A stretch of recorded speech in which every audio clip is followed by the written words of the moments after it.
Alright you lot, Chapel John here, and today we are looking at Transformers Beast Wars Reissue Scorponok.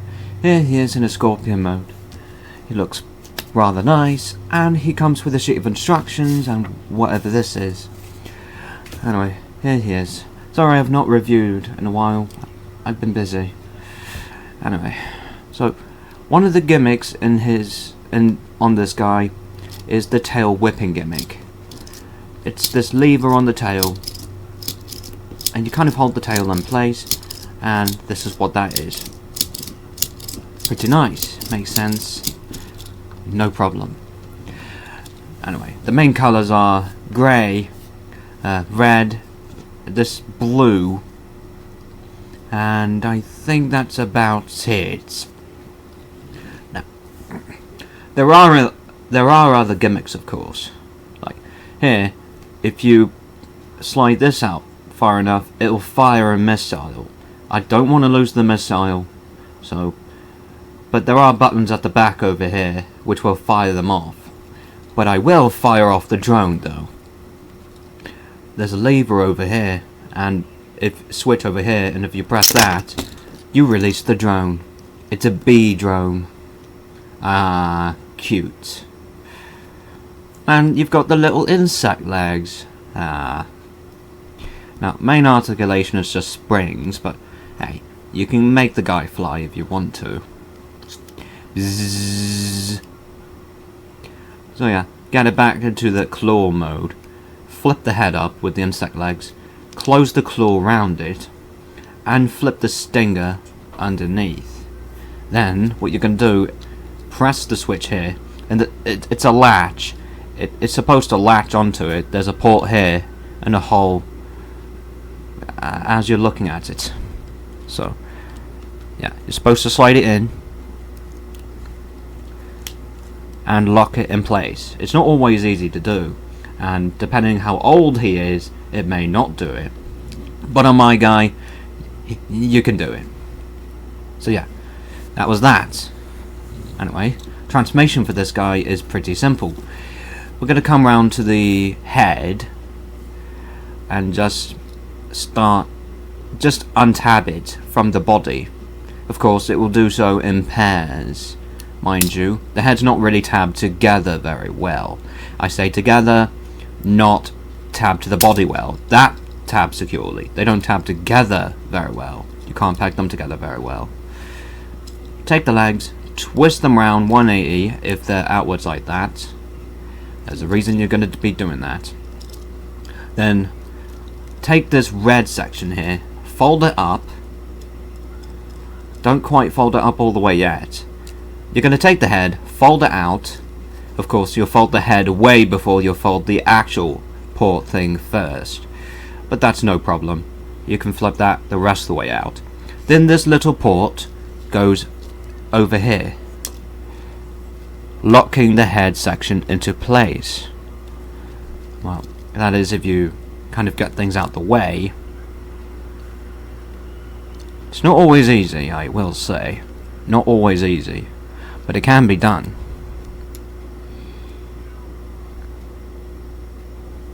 There you go. Just had to line it up.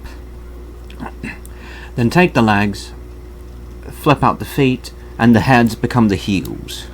Now of course there's actually another hinge within here, so you can actually bring this up so that if you turn this round 180, which you can't actually rotate it very effectively anyway, but so that it's not just sticking straight out the back.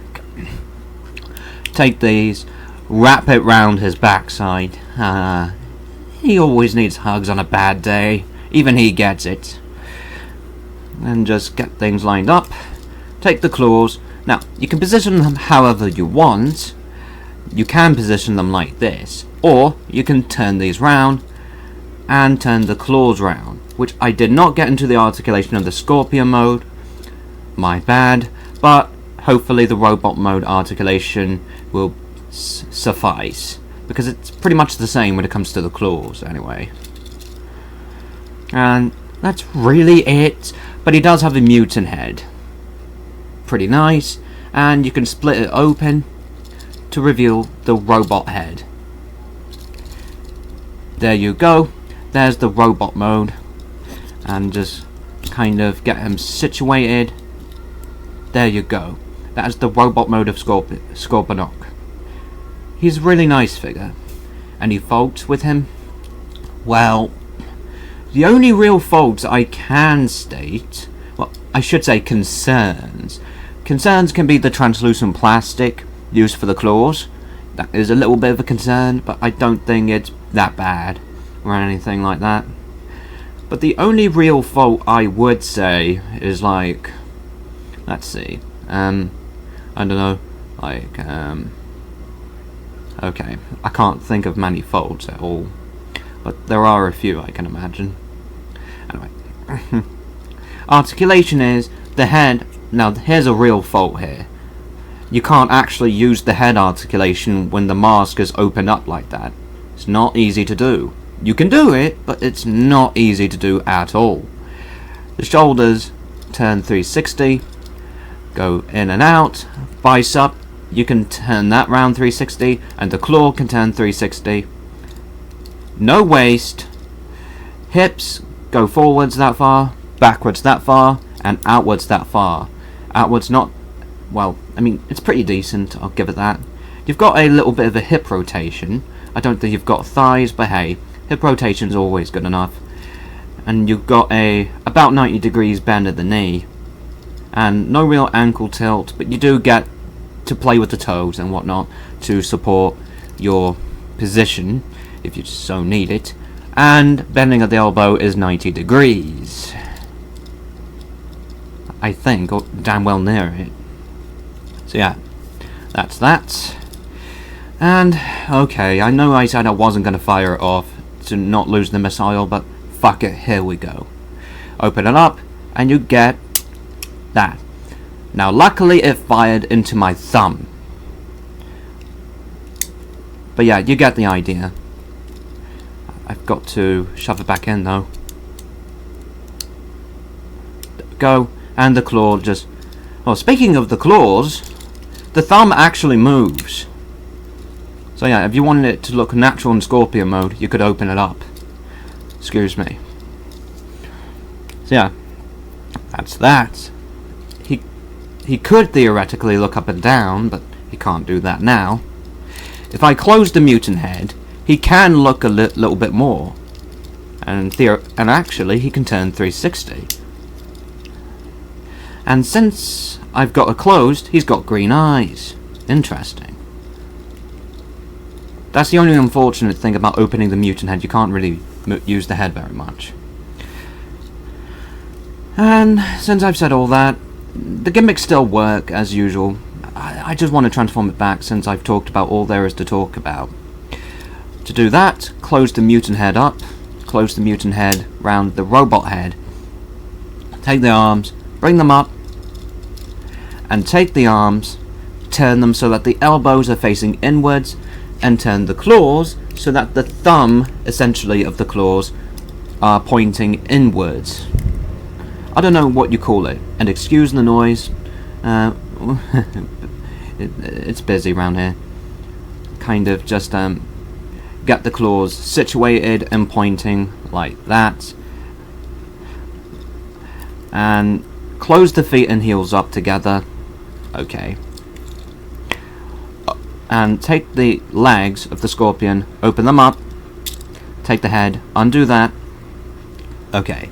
Then take the head, fold it into the body, the tail.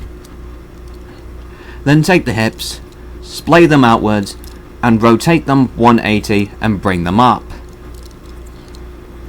Which is actually a really interesting point of transformation. You don't get many figures that do that. Then take the red section right here, you bring it the rest of the way up.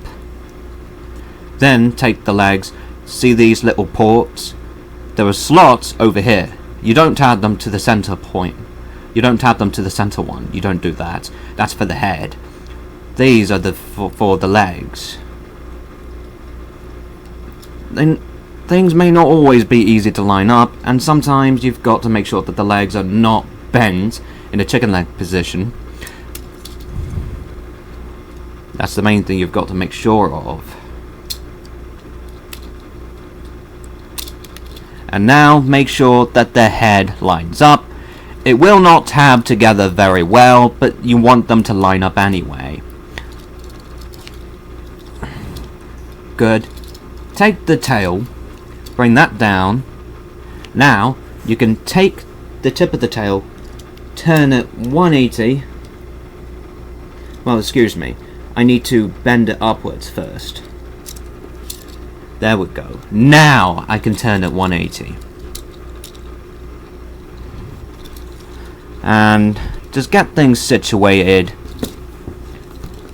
and all lined up, all pretty, if you will. And there you go.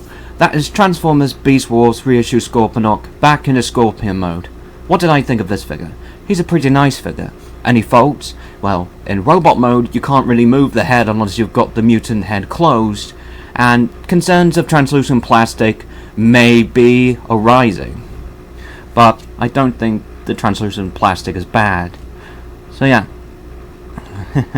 Overall, he's a good figure. Yeah. Anyway, hope you liked this video and have a great time. And as always, see you later.